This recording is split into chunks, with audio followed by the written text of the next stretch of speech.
They were super cheap. I saw them on sale at Walmart, and I thought to myself, I could probably afford those, but I don't want to spend $2 a piece on them because, of course, everything's friggin' expensive. So I encountered some at a dollar store, 25 cents each. I got 5 of them. Anyway, there's enough space here that I can test them out a little bit. I got one bottle here that's got some water in it. And I guess there's supposed to be a drinking fountain around here somewhere. I'm not sure exactly where. But seems a nice place to test out my kites. And of course, I do have a project for them. I have 2 different types. One of them has a special dome on it that's supposed to assist in the aerodynamics. And I got 3 of them. Alright, I think those ones were actually 50 cents each. And the other 2 were only 25. But in either event, I spent less than $5 and I got 5 of these. Well, they're all Wonder Woman, which you know me, I'm not sexist. I don't care. It could be a Wonder Woman, it could be Rainbow Bride, it could be My Little Pony, it could be Voltron, it could be Transformers, it just don't matter. And the idea here is to pull them out and have a little bit of fun and do some experimenting. Now, in the last area that I was at, the Hood River area, I was able to help find a woman, which is good. Her name was Emily Hahn, and she got a hold of me to say thank you, which is very cool. And that's happened a few times where people have gotten a hold of me to say they'd been found, they were safe, and they were alive. That always makes me feel better about what I do. There's a lot of folks who don't like the way that I go about it. They don't like the fact that I curse. But if you look at how many of my loved ones are dead, you understand why it is that I do curse. You see the runaround that I'm going through, it's pretty understandable. Now, I saw a gentleman down here by the railroad tracks, and he was flying a kite over there. So I figure that's probably a good direction to head with my kites, I should say. I actually had a pretty decent collection of kites when I was in chapel back in, God, what would it, probably 2002 or so, 2003 maybe. I had a bunch of kites. I got them for 25 cents a piece at a going out of business sale. They might have been even cheaper than that.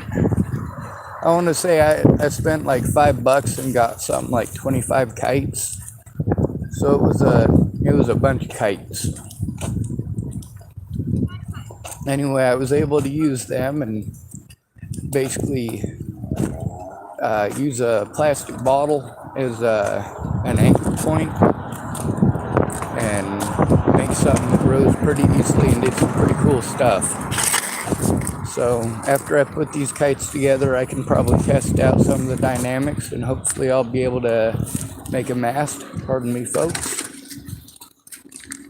And it'll be like a windmill. You guys know what a windmill is, of course. Well, instead of having a sail on top of your boat, why not have a windmill? Have that attached to a shaft. If you don't have a shaft, you can take some rope and you run it back and forth between the center point of the windmill and to the whatever it is that you're trying to spin. And the ropes themselves twisting will actually perform the function of a drive shaft. It's pretty cool. If they over twist, though, it'll go into compression. And if it goes too far into compression, then it'll actually seize itself up, basically like putting on the brakes. That's very difficult to do with something that's only got water resistance, because I mean it's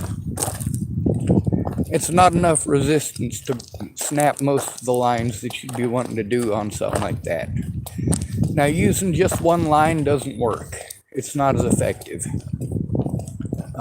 You want to make sure that there's a space of anywhere from 3 inches to, well, if you got a really, really, really super big mast and you have a propeller that's about 5 foot across and it's made of polished brass, so it's a heavy SOB, well, you might want to use some thicker cordage first of all.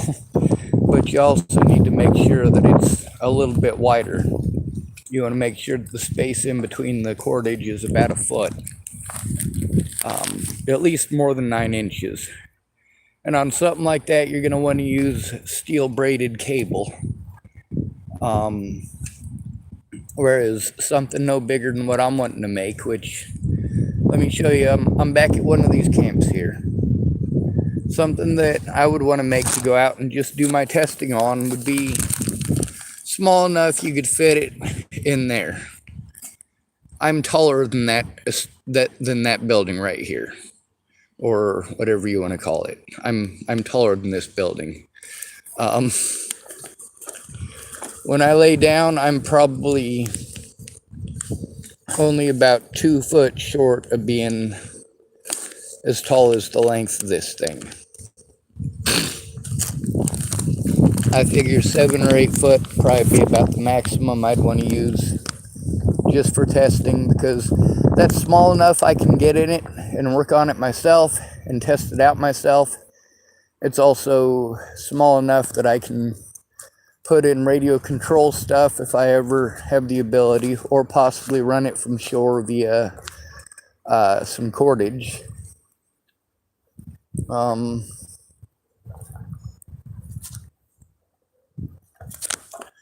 There's a lot of stuff out here that I run into that's like this. You know, you've got a shopping cart that's missing some pieces. You got a bunch of crap in it. Now, this is somebody's crap, but whose, we don't know. There were some other folks here earlier. I asked them about this stuff, and they said they didn't know either. Ice cream. But it's all construction type materials. This is obviously somebody who had some ideas and didn't get to finish. This camp has been ransacked and gone through, well, quite a few times.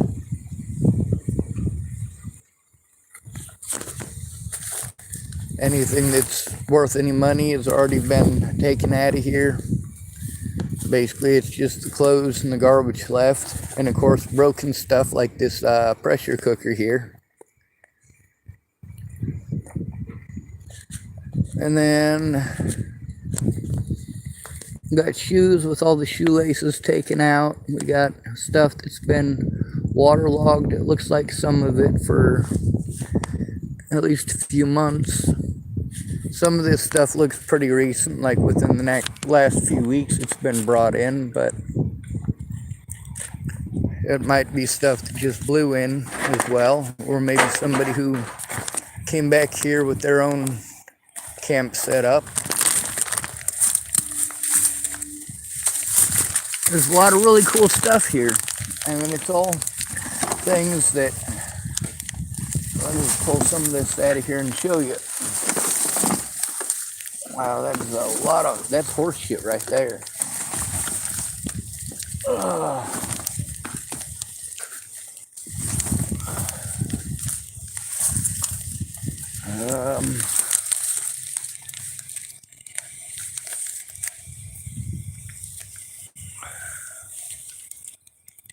Well, I'm not sure what's so cool here, with the exception of that box right there. That's a very special crate. I wonder what came in it.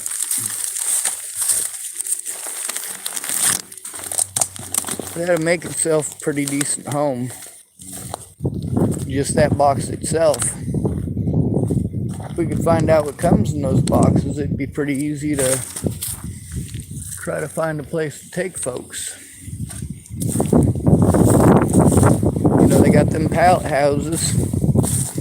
This is an actual pallet house. There's that dead rat from earlier. Now this person, their setup here it's got a lot of the same stuff I do. This plastic here, I got some of this. This is the 3.5 mil.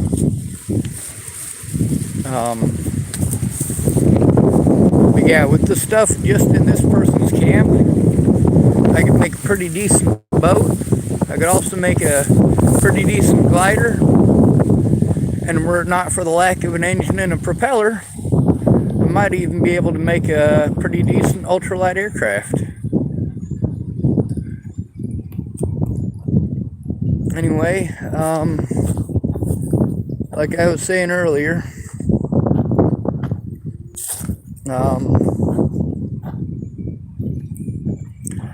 time to get down to business and check out these kites. So let's do that before it gets too dark.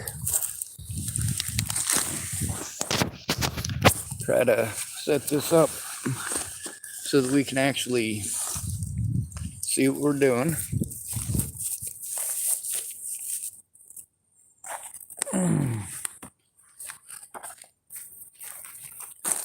We got two different types. This is the first type, and it's just a regular kite.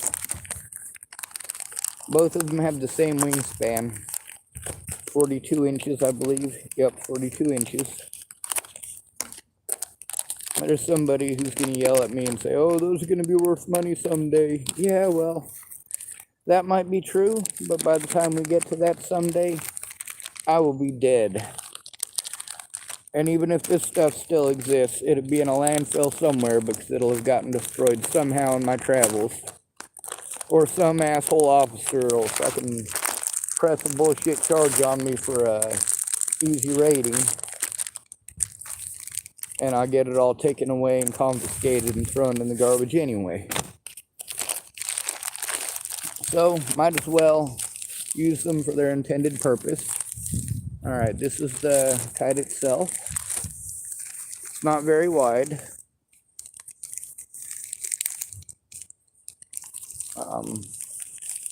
It's about from the end of my finger to about the middle of my chest if I actually extend it that far, but I had to hold the end of it. I don't have massive fingers though. So some of you who want to say, oh, well, it wouldn't be quite that long because you know, your fingers are like 6 inches long. Well, not really. Anyway, this is what it looks like assembled. And of course, it's got this little bit of a artificial tail there. And then it's got this thing to hold it onto. And then you just catch the breeze. Oh, spun around on me. Anyway, that's the first one. And we'll wrap it up and put it back, of course. It does have I'll probably show you that one on the next one. It's got a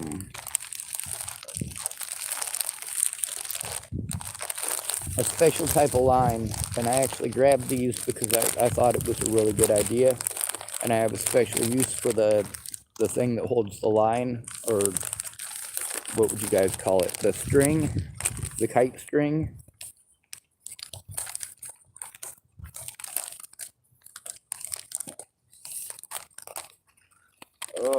One of the things with airplanes is balance.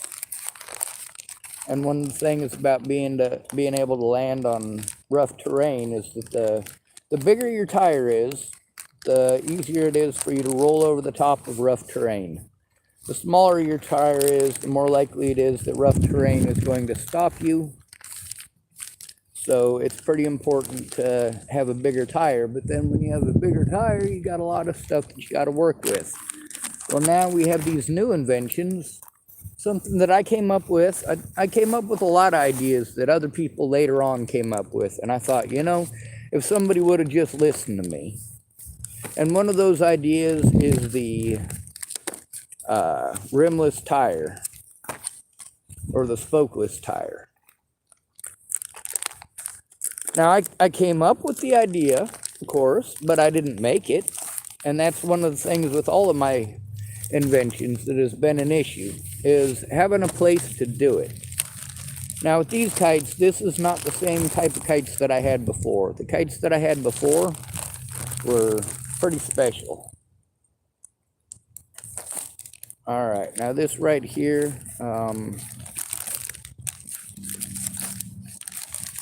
I believe this goes through a little hole underneath here. We'll find, yep, there is.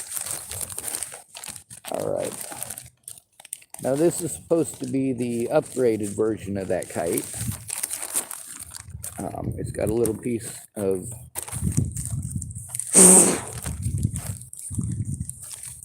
this stuff on the bottom, or I guess that's rather the top. But it's supposed to give it better aerodynamic qualities. Now this is not a big, huge kite, obviously. It's tiny. It does have a extended tail piece though, which is useful. And all of this I plan on testing out to try to see if I can make a,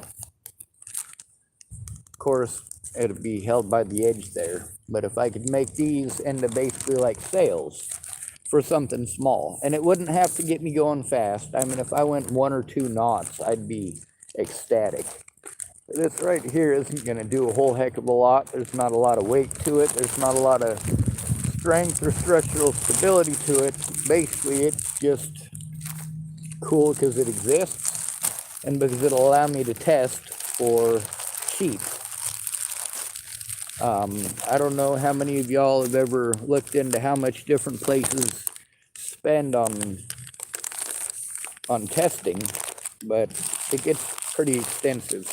Oh, also there's the little ring at the bottom. That's what the string comes on. And one of the things I had the idea for is that with those rimless tires, that leaves you a great amount of space on the inside of it. And that great amount of space on the inside of it can be used as a storage container. And if that part can be used as a storage container, you can put equal storage in each side, or approximately equal, so they're not off by too many pounds. And you could help actually stabilize your aircraft by doing that underneath the front wing set. And that's probably the best way to do it, because you have your stability in the air, but you've also got your tail drag weight, and your tail actually has and provides a little bit of lift of its own. Small wings are still wings. That's kind of like the Fokker dry decker. It had 3 sets of wings, but technically it actually had 4 because it had a wing in between the front tires. Now we've gotten to set these up and see what size they are, what they look like approximately. And of course, I already got some ideas for making sure that it puffs up on its own. That also has to do with being able to work with a lot of different materials. The more you get to work with materials, the more your understanding of what they're capable of. There's a lot of natural materials that actually work a lot better than synthetic materials, but the problem with most natural materials is they don't bond well with other materials. Plastics and stuff, they don't have as much grip to them as linens, for example. Cotton linens especially, because cotton, it's got, microfibers that come off of it, and you can see them, and they attach to everything. If you paint a shirt, the shirt isn't just going to get painted on one side. It's going to seep through the shirt. If you paint on a piece of plastic, it's going to fall off as soon as it dries.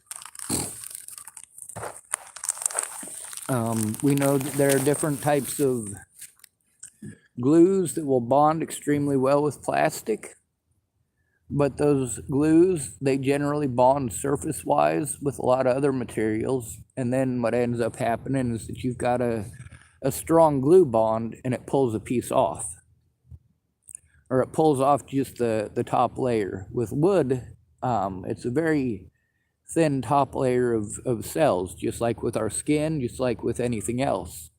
And when that bond only bonds with the top cells and doesn't seep in and really attach to anything else, then it's a lot easier to tear it off like a scab that's ready to go. Anyway, I'm gonna head out. I came out and checked out my kites. I'll probably, depending on how windy it is over at the park, I might test them out over there. When I got here, I realized that it was definitely not windy enough here for that to work. Looking at the tops of the trees, it doesn't look like we're getting any wind at all. So I guess I won't be flying the kite. And it's probably a good time to end the video. So you know how we end them. Good to be with you. Thanks for coming to visit. Stay out of trouble or don't get caught. Remember, you are your brother's keeper and no victim left behind.